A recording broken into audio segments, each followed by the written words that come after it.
Here are 22 things in Siege that are just simply useless.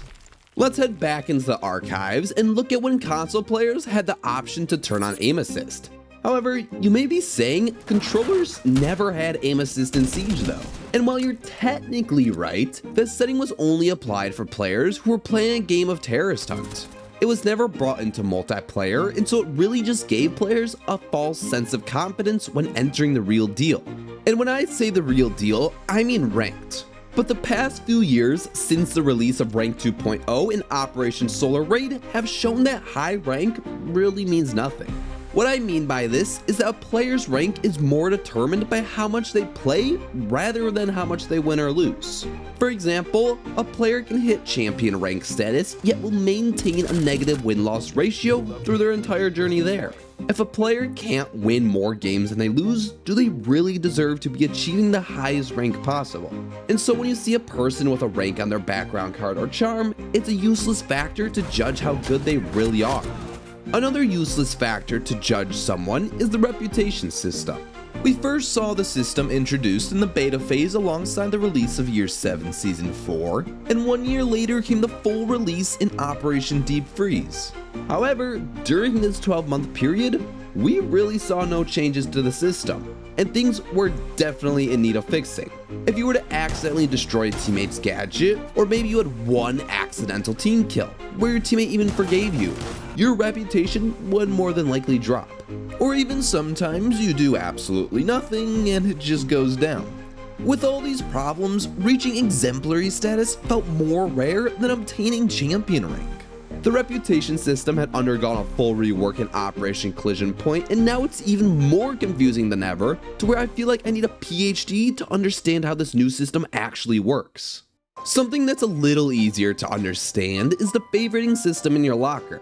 You are able to favorite any weapon skin, attachment skin, charm, and so on. What favoriting these items does is it will make them appear at the top of their customization menu in the lobby.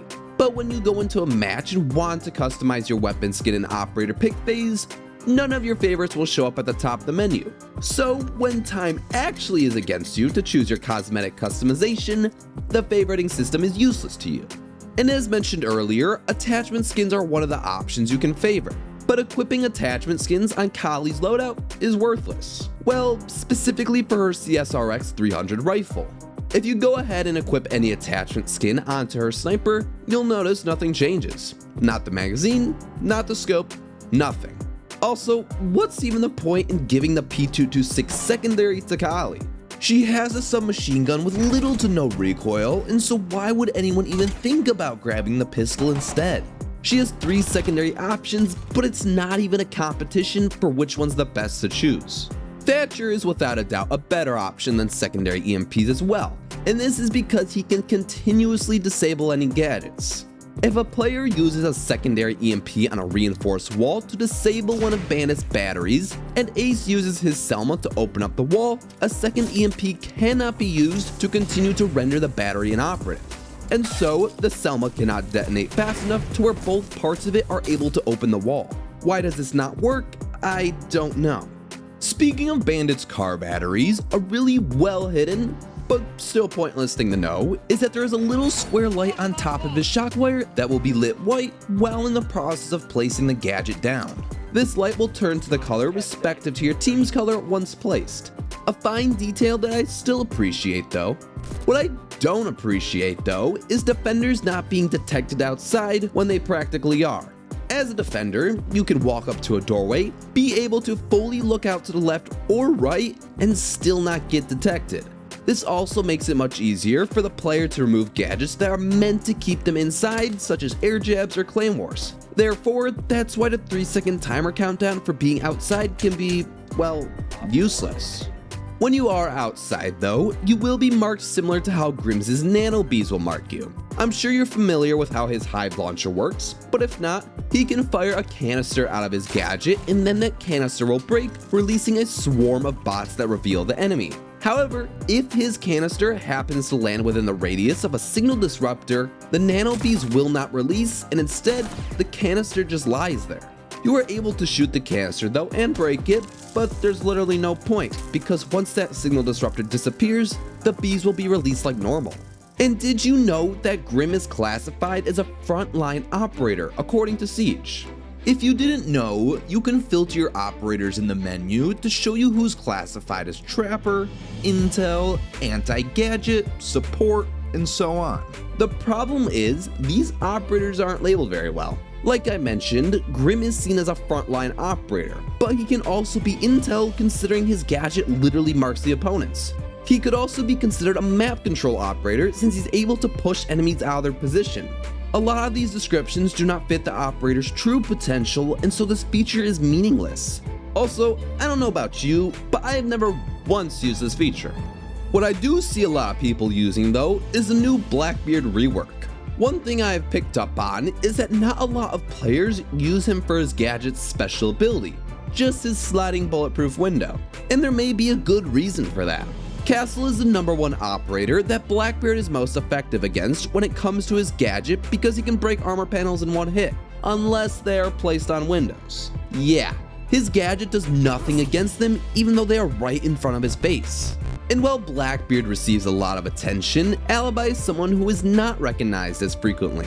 One of the main problems with Alibi is that her decoy does not match the user's customization. So if Alibi wants to try and pose as a decoy to trick the enemy, she is guaranteed to be taken out if she's wearing anything other than her default attire. And therefore, wearing alternate uniforms and headgears makes the operator almost entirely useless. Customization is considered a huge part of the game for some, and because of this, Ubisoft has given players the option to enhance their operators even more, with badges. Badges were introduced alongside Operation Collision Point, and while the idea was there, Ubisoft made a mistake implementing this feature, in my opinion at least. How the system currently works is if you unlock a badge on one operator, you unlock that same badge for all operators. Because of this, badges don't resemble your achievements per character, and so you could equip the clutch badge on Kali, but in reality, you've never played her once, misleading your teammates to how good you are as Kali. Another badge that you can earn is the Positive Influence badge. This one is earned via accommodations after the end of your match by either teammates or even the enemy team. That's right, the enemy team can commend you too. However, out of the past 2 seasons I've played, I don't think I've ever once received a commendation from the opposing team. And to be honest, I have not commended the enemy team myself simply because I forgot about the option to, since I just want to get into my next match. Oh yeah, and have you ever heard of Squad Finder? Probably not, because no one used that either. In Operation Shadow Legacy, Siege came out with a tool called Squad Finder, which allowed players to do exactly what the name says, find a squad. You would create a profile and fill out information regarding what kind of playstyle and operators you like to play, and then when you are ready, you hit Find Squad and you will be paired up with other users who blend well with your playstyle. A super unique way to get players to play together, but unfortunately, this system has been terminated since. When playing as a squad, communication is key, which is why being on observation tools is super important after you have been taken out.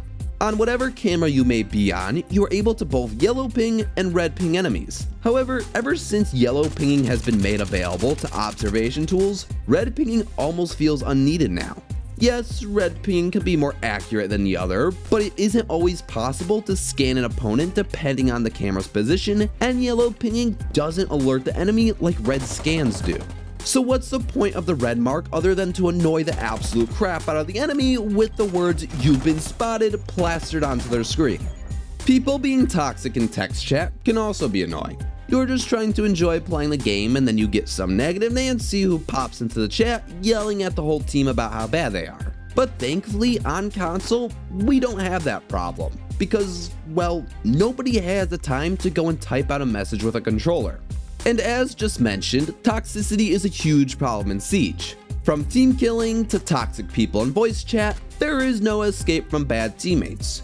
But nothing compares to when you're playing Caveira and have that round-changing interrogation lined up. The enemy breaks the barricade next to you, you patiently wait for them to pass, and then you down them. But right before you can trigger the interrogation animation, they book it from your lobby. No interrogation for you. So when you're playing against degenerate scum, Caveira's interrogation ability isn't useful. The locker system isn't very useful either, but specifically the operator showcase, appearance, weapons, and devices menu. Sure, they can show me what I have in my inventory, but why not just go to an operator and look at what I have unlocked for them that way? I'm able to specifically choose who I want to view, and so what's the point in being able to do the same thing, but slower in the locker menu? The news page also helps with suggesting new fits for your locker, whether it may be an elite skin or possibly even a Pro League bundle. But the problem I have with it is that I'll be recommended content I already own. Word for word, the caption says, "You're going to like this," for something I already have.